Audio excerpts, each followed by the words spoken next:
Ladies and gentle gamers, welcome back to Be Determined.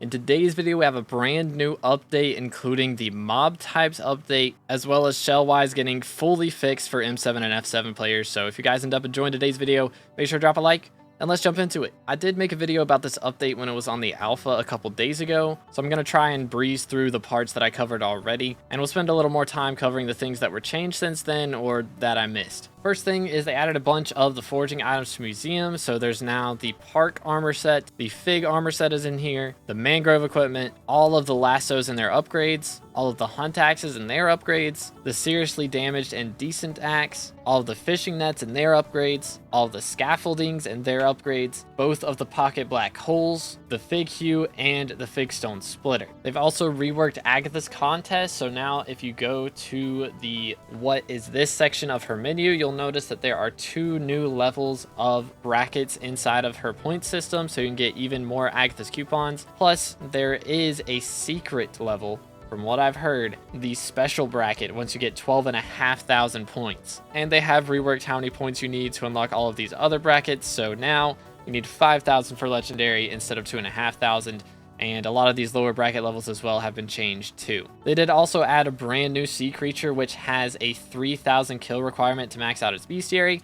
Thankfully, they've made fishing easier on Galatia, so now for most of the mobs you can just use a hype or whatever other weapon you want to kill them. Frozen Blaze does work on most of these mobs as well, except for ints. So ints still require an axe to kill, but as far as sea emperors and wet wings, tad gangs, all those guys can be killed just with a regular hype or with Frozen Blaze armor, or any other magic damage or regular damage that you want to do. They're just like regular mobs, except for the int. That's the only one that's different. They have also changed Melody's harp now, so you only need to get to 90% on each one of these songs instead of 100% in order to get the Melody's hair, as well as the SkyBlock XP and intelligence bonus from completing them. They have also changed around some shards and added some new ones, so the Bogs now drops the Creature Fisher shard, which was the same as the Sea Archer's shard before this update.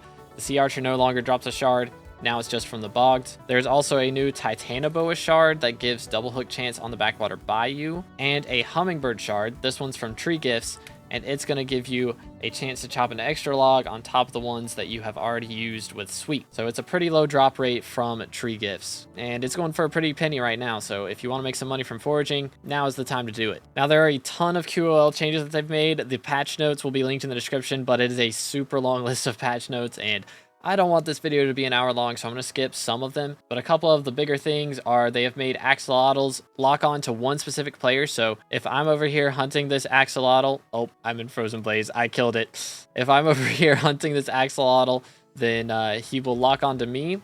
And if I'm standing still and another player walks by, he won't aggro onto that player and turn from yellow back to red. So that just makes them a little bit easier to hunt. Also, you'll notice when I'm teleporting around here, there's not really that many phantoms. And that is because they will now despawn after 60 seconds of not interacting with them. They also won't dive down super far when you lasso them, and they don't deal any damage. So they're not going to be that annoying in my intros like they have been previously. Now, if we warp over to the Spider's Den, they have added a new mob type system. So there's this new building right here.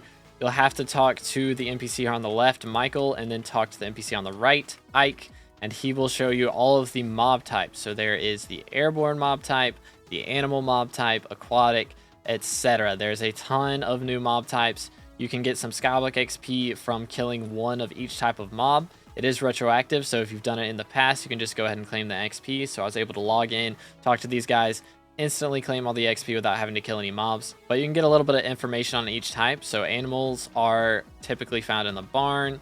Ender mobs take increased damage from Ender Slayer. Pests are found in the garden, etc. Now, I've heard a lot of people freaking out about M7 in particular, that the Ender Dragons are withered mobs. Apparently, this was either never the case or it was patched. So the Ender Dragons are now Ender and Airborne, so basically nothing's changed with the meta in M7. As far as mob types go, Ender Dragons are the same as they've always been, so Ender Dragon Pet is still good to use against them, as it has been for a long time. They have also changed a couple things with some Slayer drops, so Ender Slayer 7 is now the Endstone Idol, which upgrades the Ender Slayer level by 1 if you have Ender Slayer 6. And there's also the Severed Hand, which is the Smite 7 equivalent from Rev Slayer. So they've just removed from the RNG meter and other things. The Smite 7 book should be gone. It's currently a little bit buggy with Rev, but if we go over to Enderslayer, you'll notice that there is now the Endstone Idol here instead of Enderslayer 7. And we also got a ton of huge information on future updates from this update. So if we go ahead and pull up the patch notes, they've now completed most of the remaining work for the Moonglade Marsh, which is the first island of Galatia, the one that we currently have. They're already designing the majority of features for the Taurus Canyon, which will be the second island,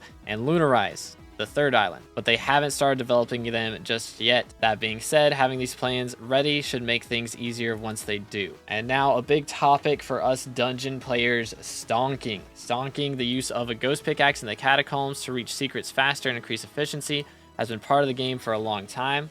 Although the game wasn't initially designed with this mechanic in mind, they recognize the skill and mastery players have developed around it. Basically, they are going to have to update dungeons to 1.21, and they are officially implementing a stonk-like mechanic accessible across all game versions. So you'll be able to do something similar to stonking in 1.21, but don't worry, they're not just going to be adding these changes. There will be a bunch of testing sessions on the alpha to get our opinions and feedback. But as I've said for a while now, the admins are smart enough to not just completely delete stonking. So we are going to be getting that coming up in the next couple weeks. But a huge deal for things that are coming up. Guardian Slayer is going to be added. There's going to be a new island accessible from the ship navigator where players can fish up that island's exclusive sea creatures and kill them until the boss spawns. They're going to be able to add some really cool map mechanics into the boss's abilities, which they're hyped for us to see soon, which kind of reminds me of the Sea Leech fight in the Rift. There's a lot of the fight that is based around the map. So if it's a small map that you are alone on fighting your Slayer and the boss spawns in a specific location every single time, that could be some really cool stuff, but it will have to be released after the Lotus Atoll on account of it relying on some new systems introduced by that update. So we are going to be getting another fishing island soon, which was talked about in the foraging update. If you don't remember, we got like literally 2 sentences about it. It's the next fishing island that will be accessed via the ship navigator, and it's going to contain trophy frogs. So we're getting a trophy frog fishing island,